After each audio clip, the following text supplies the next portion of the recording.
Oh, Nara, eu preciso tirar esse cachorro daqui.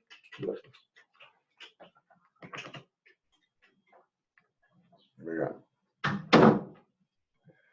Bom dia.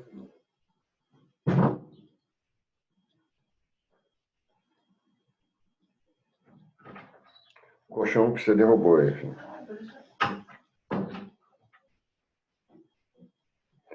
Bom dia, alguém está me ouvindo aí?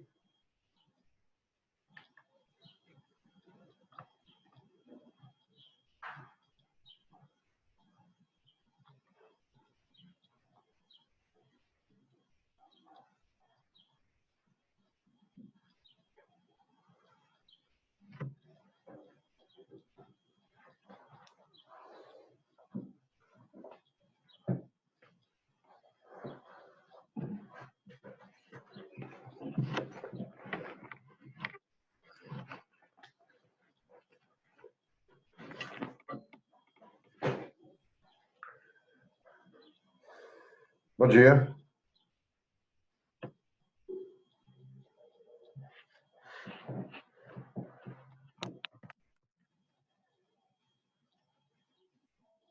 Alguém me ouve aí?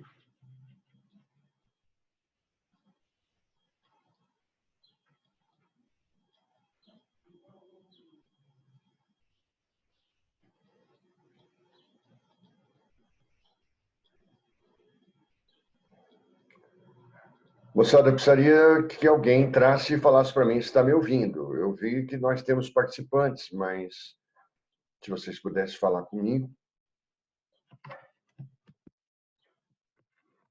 Alguém?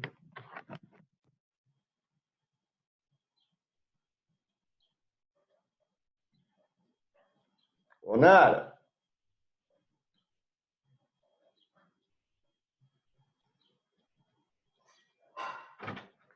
Eu estou mutado?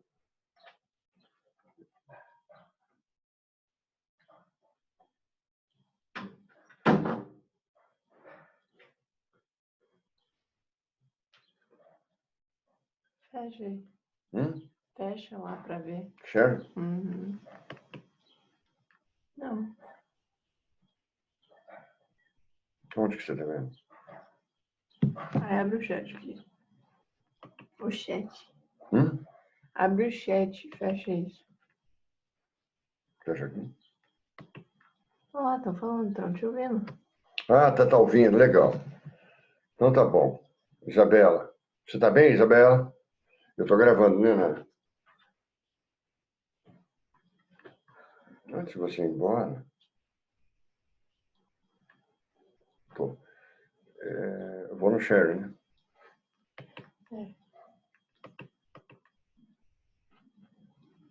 É que você já fez isso 1000 vezes. Mas eu sou inseguro para essas coisas. Será que tá aí? Bom dia, então. Isabela, você não quer aparecer aí para eu te ver? Bom dia. Ô, João! Você tá bom? Eu tô, graças a Deus, e você? Tá bem. Será que o pessoal lá da sala tá... Eu tô conseguindo compartilhar a tela com eles ou não? Alguém consegue ficar sabendo, me informar? Ah, eu não sei o que dizer, professor. Eu É. não sei o que dizer. Se alguém aí conseguir, moçada, me informar, o João não consegue ver, eu também não, você está compartilhando a tela lá com o pessoal da sala de aula. Se alguém puder entrar em contato e perguntar, ia ser legal. Para a gente iniciar. Professor, Ô, João.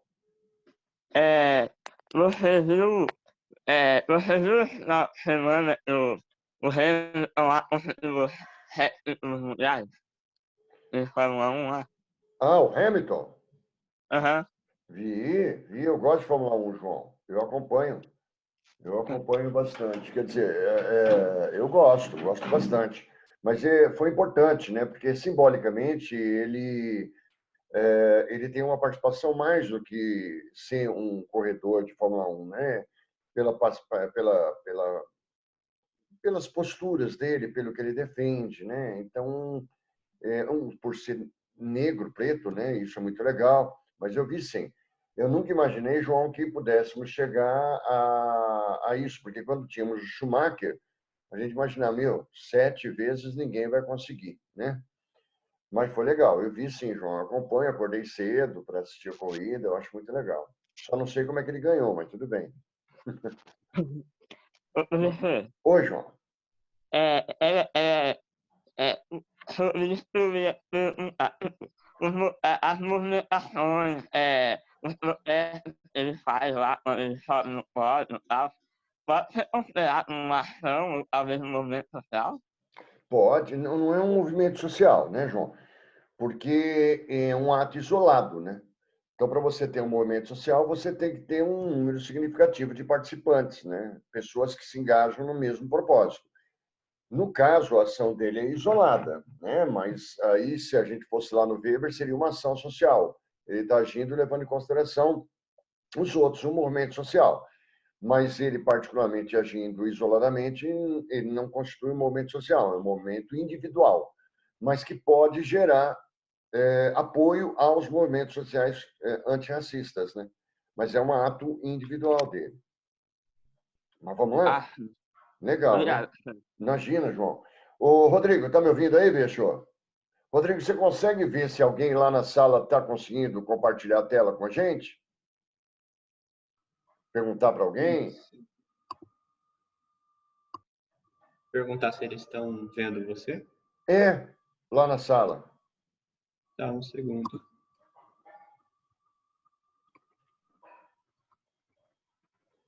Aí a gente já começa.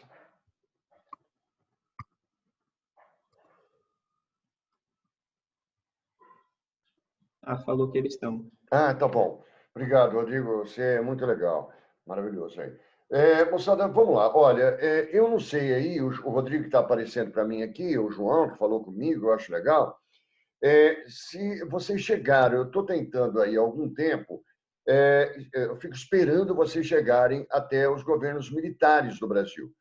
Até porque a gente está falando em mudanças sociais, nós chegamos a falar de algumas mudanças sociais, eu citei o ano de 1968, a única coisa que eu falei para você é que o Brasil vivia sob o regime militar, mas eu não sei se vocês chegaram a estudar em História do Brasil o que foi esse período de governos militares do Brasil. O professor chegou a esse assunto? Para a gente entrar no que interessa, vai aparecer um pouquinho de história, mas a gente vai ter que falar um pouquinho dela. Mas, na verdade, é algo que a sociologia analisa enquanto mudança social.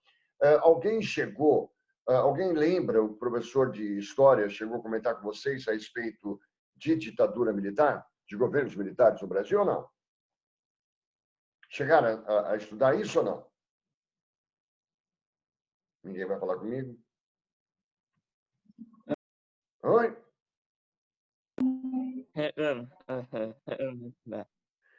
Vocês chegaram a estudar os governos militares?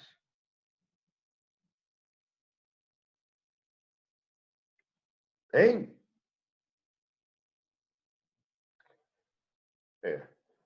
Rodrigo, tá me ouvindo, bicho? Tá parado, hein? Tá me ouvindo, Rodrigo? Ah, é que você tinha travado por um momento. Acho que os últimos 10, 15 segundos. Ah, tá bom. Olha lá o Eduardo Quino. Eu estou perguntando se vocês chegaram a estudar a história do Brasil, os governos militares brasileiros de 64 a 85, só para a gente poder ver onde que cabe a sociologia nisso. Chegaram a estudar? Sim, Sim. Então eu vocês acho que foram sim. por quais governos? Vocês passaram pelo Castelo Branco, pelo Costa Silva, pelo Médici, pelo Geisel, pelo Figueiredo? Passaram ou não? Aham. Então tá bom. Moçada, vamos ver o que cabe à Eu sociologia. não lembro direito, mas eu lembro que passou pelo Castelo Branco. Então tá bom, Rodrigo. Só para a gente ter uma noção, moçada, foi uma grande mudança social na história brasileira, né? Então, se vocês pegarem, e aí desculpa se eu for invadir um pouquinho a história do Brasil, só para que, na verdade, a gente tenha uma noção. O Brasil, ele tinha uma ameaça de uma contra... Tá caindo aí, moçada? Tá difícil?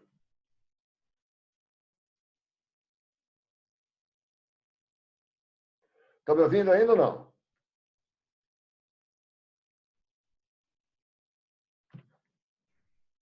Eu vou mudar de internet, então, né? Tá me ouvindo, Thiago?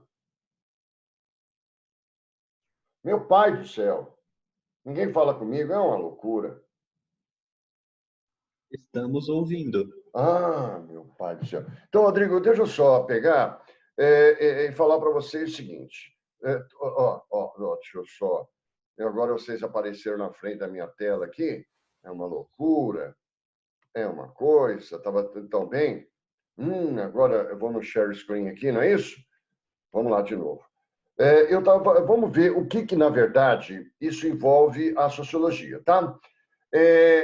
Em 1954, já havia uma ameaça de um golpe militar no Brasil. Esse golpe militar, pelo que vocês devem ter visto em História do Brasil, ele foi impedido, ele foi brecado, basicamente, por conta do suicídio de Getúlio Vargas, né? Aquele suicídio do Vargas, ele teria... Agora, prender os cachorros aqui.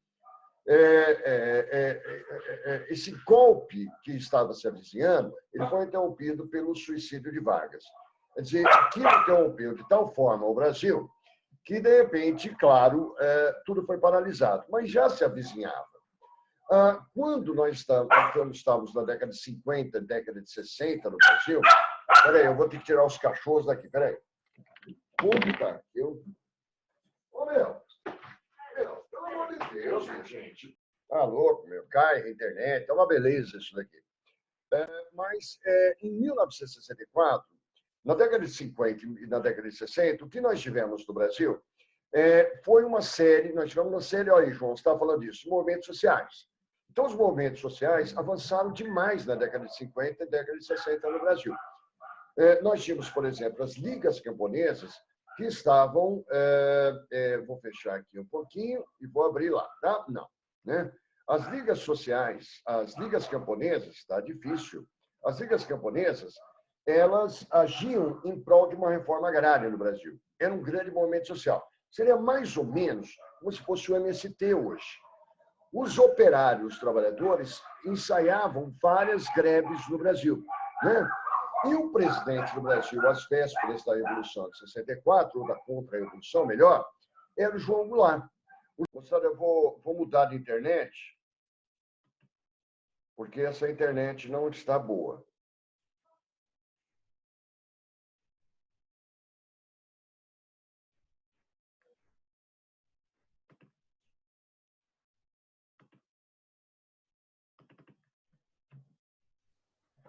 Eu acho que agora vai, eu mudei de internet, vamos ver se melhora.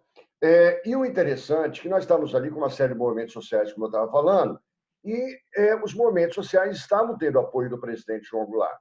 Esse presidente João Goulart assumiu, como eu estava falando antes de cair de novo o sinal, com a renúncia do senhor Jânio Quadros em 1961, né? E o Jânio Quadros, ao renunciar, coloca no poder, permite que vá ao poder João Goulart. E esses movimentos sociais, como das ligas camponesas, as greves dos trabalhadores, esses movimentos passam a ser apoiados pelo João Goulart. Então, nós estamos ali, no governo João Goulart, ali nós estávamos numa verdadeira revolução social no Brasil. Quando ele falava em melhor distribuição de renda, quando ele falava em reforma agrária, quando ele falava, isso é muito interessante, quando ele falava em fim de vestibular. Olha aí, vocês que no ano passado vão ficar preocupados com o vestibular, ele, João Goulart, ele tinha a proposta, tudo bem, que era populista, mas ele tinha uma proposta de acabar com o vestibular. Eu não sei se vocês entendem o que seria isso, você entrar na universidade sem fazer nenhuma prova. Isso acontece, por exemplo, hoje, se você for, por exemplo, para a Argentina, a universidade é um universo, né? Quer dizer, você entra e a seleção é feita dentro da própria universidade. Se você, de repente, continuar acompanhando o curso, ou tendo condições para isso, ótimo, mas a universidade seria universal, claramente. Então, essas propostas do João Goulart e esses apoios ao João Goulart pareciam extremamente perigosos. Nós vivíamos naquele período que eu falei para você de Guerra Fria. E, de repente, parecíamos, né, numa ameaça do avanço comunista, parecíamos caminhar para um governo socialista comunista, em plena Guerra Fria. E aí, claro, apoiado pelos Estados Unidos, você vai ter um golpe militar em 1964 para interromper os avanços sociais promovidos pelo João Goulart ou apoiados pelo João Goulart. Então, é por isso que muitos chamam, e eu também chamo, não de uma revolução, mas de uma contra-revolução. O Rodrigo estava falando que, bom, quando nós tivemos essa contra-revolução, esse golpe militar que derrubou o João Goulart, era dia 1º de abril. Agora, não é legal você falar que o Brasil teve uma revolução ou uma contra-revolução no dia 1º de abril, né? Porque 1º de abril é dia da mentira.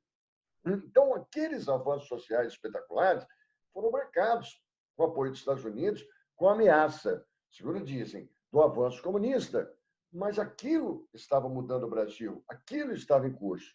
E essa reforma que vai vir, eu não chamaria de revolução, mas uma reforma, lembra, Tiago? Veio para acalmar, para moldar, para que as mudanças sociais em curso fossem interrompidas. Quando o Rodrigo falou, por exemplo, que assume o Castelo Branco, não é bem assim, né? No dia 1º de abril, dia da mentira, né? De 1964, até o dia 15 de abril, nós tivemos assumindo o poder no Brasil, em nome dessa contra-revolução, uma junta militar. Né? Você pega lá os líderes, os chefes das Forças Armadas, Marinha, Aeronáutica e Exército, formam uma junta, que eles chamam de junta revolucionária, e só no dia 15 de abril de 64 o poder foi entregue para o Castelo Branco, né? Humberto Castelo Branco. Um homem muito interessante, os castelistas, né, como a gente chama, eles tinham a visão de que os militares deveriam assumir o poder por um curto período e rapidamente devolverem o poder para os civis. Quer dizer, você vai perceber, por exemplo, Castelo Branco, ele foi voto vencido, que os militares, segundo ele, deveriam ficar por pouco tempo e acabaram ficando até 1985. Eu vou aqui para o slide, o pessoal que está lá na sala também vendo. Essa época, de 64 a 85, olha só, foi marcada por vários movimentos sociais que o professor talvez tenha falado, né? Vários atos institucionais, eu vou rever alguns deles: censura, perseguição política, guerrilhas, supressão de direitos da Constituição, não tínhamos democracia, não elegemos claramente presidente, né? E ainda foram momentos de muitas perseguições àquelas pessoas que se voltavam contra ou que não aceitavam o regime militar. Então, foi um momento de muita morte, de muitos cemitérios clandestinos, de muitas perseguições, de muitos exílios, pessoas expulsas do Brasil para não morrerem. Então, foi um período, socialmente falando, muito duro para a história brasileira, né? E, por exemplo, aqui, ó, e de muitos protestos. O João está falando de movimento social, né? Muitos protestos contra esse governo. Protestos que muitas vezes não apareceram. Então, Tiago, com o golpe militar de 64, assume lá uma junta pacificadora, revolucionária, por 15 dias. E o poder vai ser entregue ao Castelo Branco. Vamos pegar o que aconteceu nesse governo de 64, 67, lembrando que o professor falou. Primeiro, moçada, acabei de falar com o Castelo Branco, que morreu num acidente aéreo estranho, né? Até hoje investigado, porque, repito, ele tinha a intenção de fazer o Brasil voltar rapidamente à condição democrática. O que o professor talvez tenha falado, Rodrigo? Não sei se vocês lembram. Primeiro, começam aqui os atos institucionais, os AIs, que a gente chama, né? Que seria ato institucional. Seriam como se decretos-leis, né? Então, são atos institucionais, são decretos impostos por quem está no poder. Pelo AI1, ato institucional número 1, nós tivemos no Brasil mais de 70 atos institucionais. A gente só fala em 5, né? Eduardo, por exemplo, o AI1 foi o ato institucional que deu poder para Castelo Branco. Ele será o presidente da República do Brasil.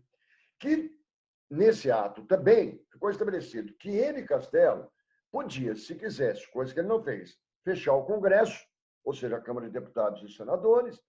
Ficou instituído que ele poderia censurar a imprensa, coisa que ele não fez.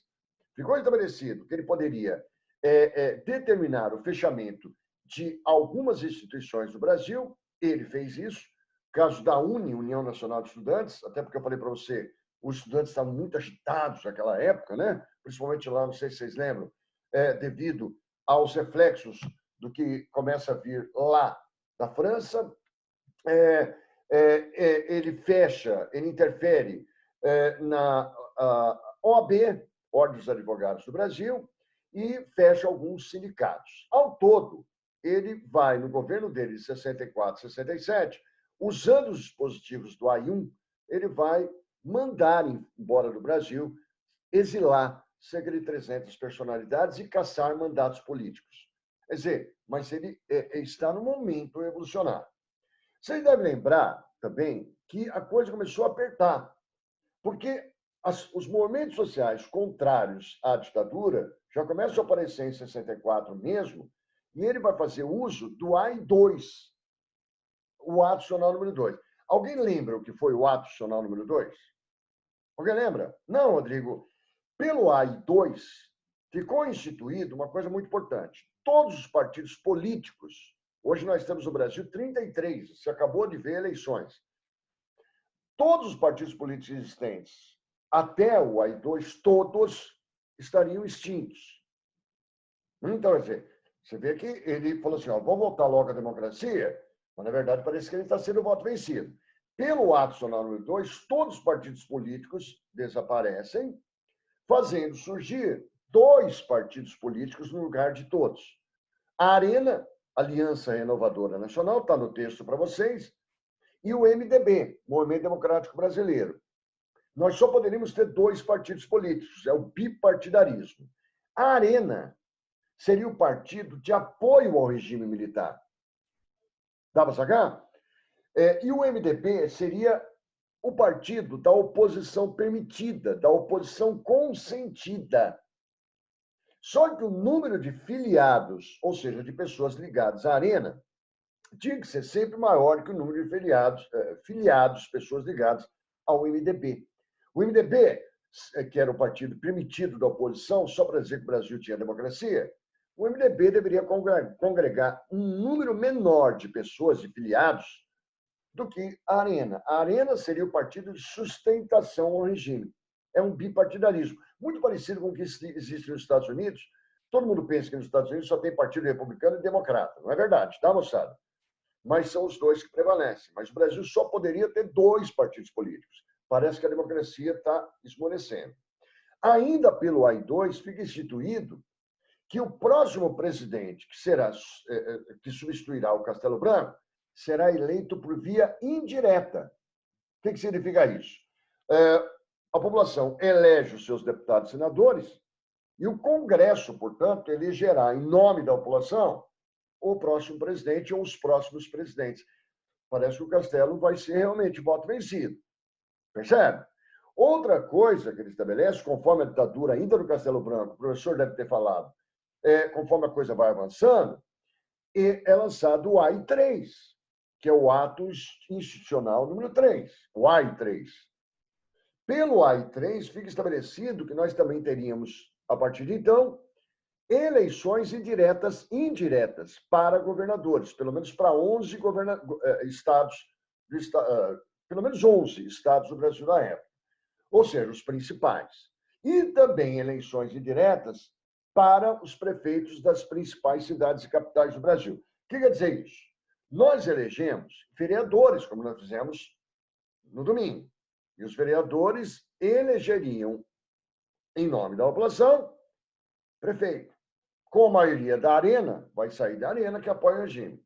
E os deputados estaduais, que nós já escolhemos há 2 anos, elegeriam o governador. Como maioria da Arena, vai ficar, na verdade, a garantia de que alguém vai governar estados do Brasil e municípios mais importantes, claro, aliados ao regime militar. Então, você percebe que foi fechando o cerco. Aí vem o AI-4, que estabelece que o Brasil terá uma nova Constituição. Porque a Constituição que prevalecia antes do golpe era, de 46, que era muito democrática. Ficou instituído uma nova Constituição pelo AI-4. E essa nova Constituição colocaria ali, né, os dispositivos do AI-1, do AI-2, do AI-3 e outras determinações do governo militar. Então, parece que a coisa foi... Agora, moçada, desculpa se eu estou sendo muito chato. Vocês podem perguntar a hora que vocês quiserem, tá? Perguntem. Aí eu me sinto menos sozinho. Vamos pegar coisas interessantes que surgiram durante os governos militares, tá? Então, por exemplo, surgiu o BNH. Eu não sei se vocês... Eu já cheguei a comentar.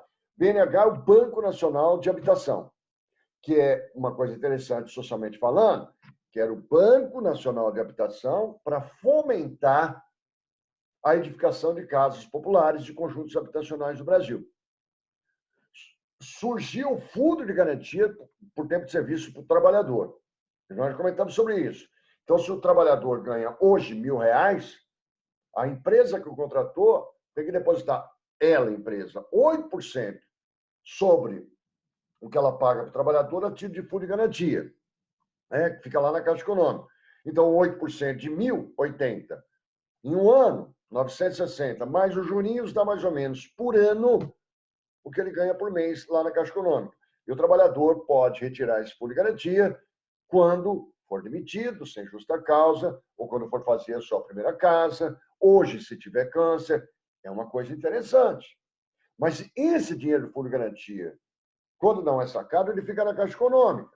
E era com esse dinheiro que você vai fomentar casas populares no Brasil, tentando resolver problemas de moradia. Surge também o Banco Central. É uma coisa muito interessante. Não é só coisas negativas. Não são só. Por exemplo, Banco Central, regulamentando até hoje o que acontece na economia do Brasil, principalmente bancária, né? É muito legal, porque é difícil, por exemplo, banco no Brasil quebrar, porque o Banco Central regulamenta o funcionamento dos bancos e de atividades financeiras. Muito bom no governo Castelo Branco. Outra coisa, surge o INPS.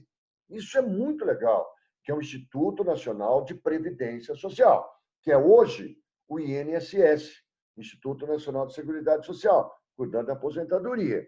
Então, surgem coisas interessantes, como, por exemplo, a Embratel, empresa brasileira de telecomunicações, para tentar fomentar o sistema de telecomunicações, principalmente telefone, no Brasil. Então, não é, socialmente falando, um governo tão terrível.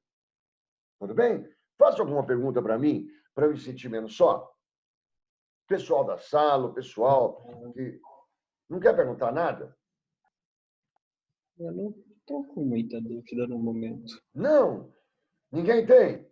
Mas aí, Rodrigo, o Castelo Branco ele vai ceder a presidência até para o Costa e Silva, esse segundo cara que eu estou colocando aqui. E é aqui que a coisa vai pegar socialmente. Porque o Costa e Silva ele vai assumir em 67 e vai até 69. E o Costa e Silva, Arthur da Costa e Silva, que foi muito contestado nos próprios meios militares, falou, não, esse cara não.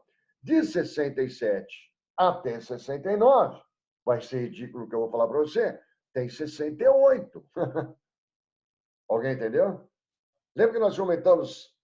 parece ridículo, Rodrigo, mas você lembra que nós comentamos há uns dias atrás?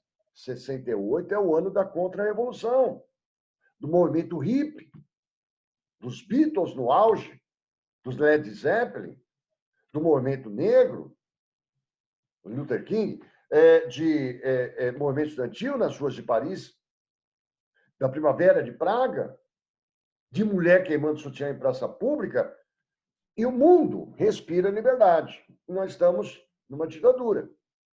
Aquela música do Caetano Veloso, Alegria, Alegria, ela é muito clara nesse sentido.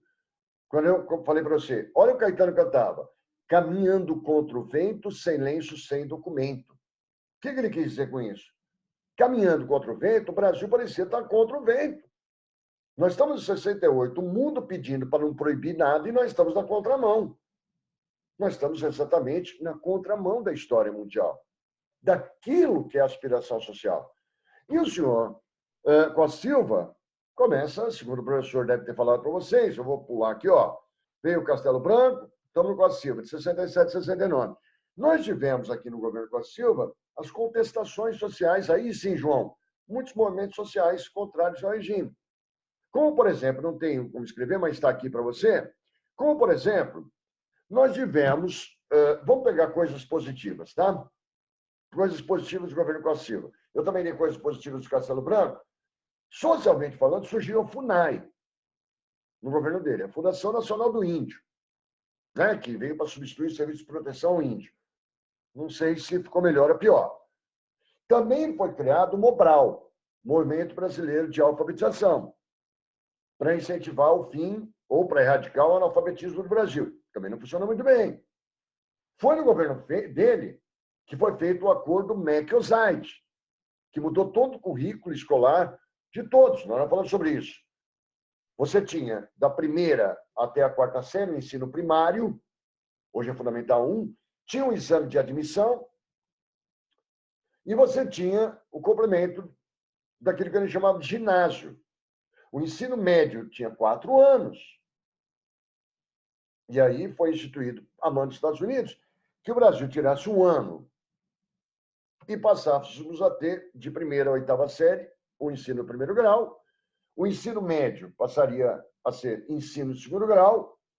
A universidade perderia filosofia e sociologia, para não pensar muito, e o ensino de inglês seria obrigatório. Agora, tirando essas coisinhas aí, começam as contestações sociais. O Brasil não foi. O povo brasileiro não assistiu apaticamente a esse governo militar.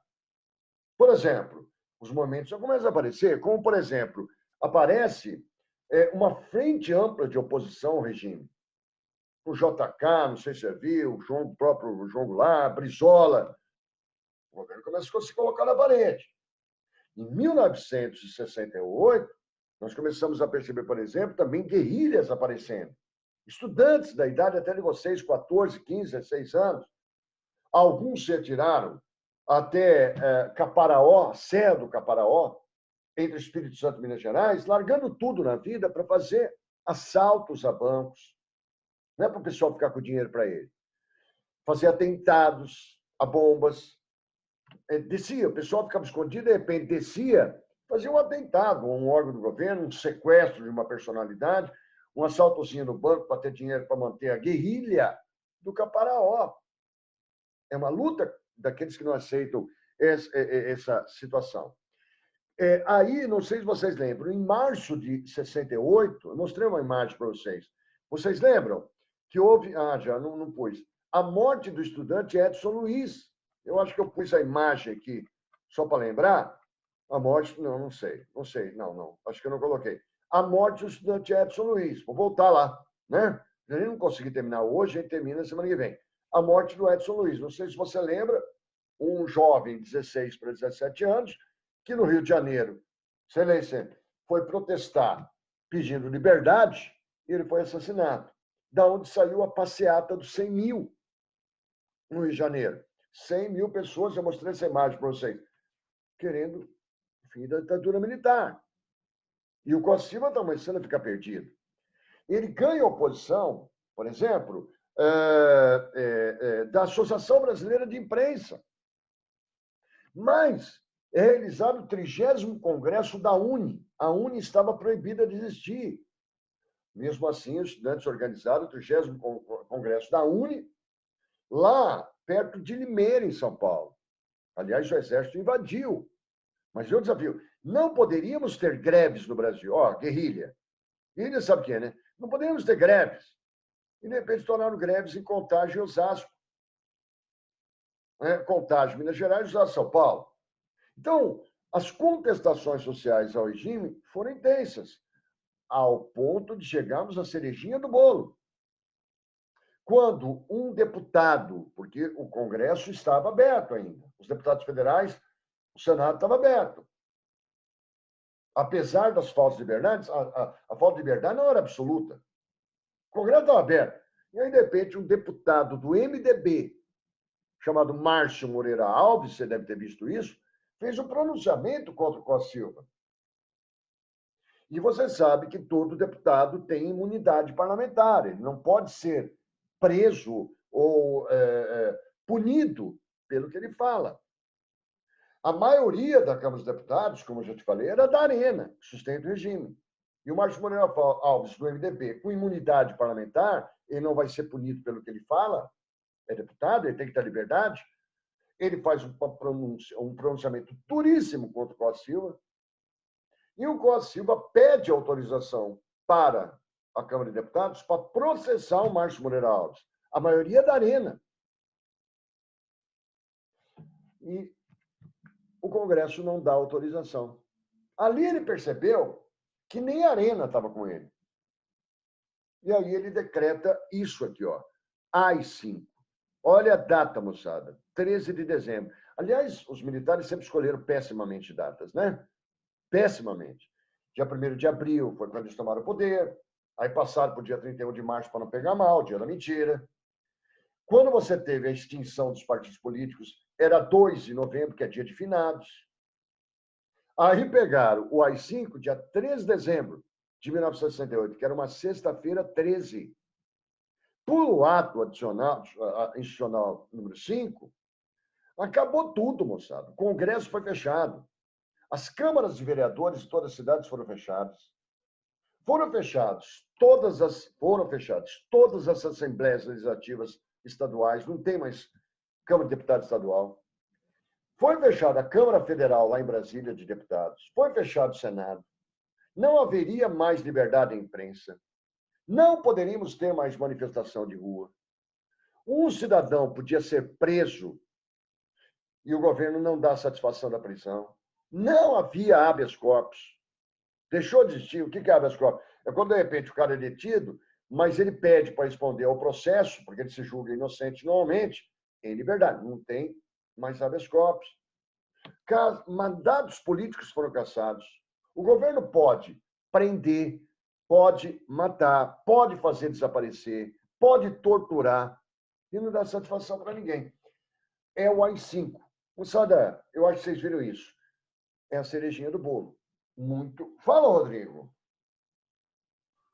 Agora eu tenho uma pergunta. Claro.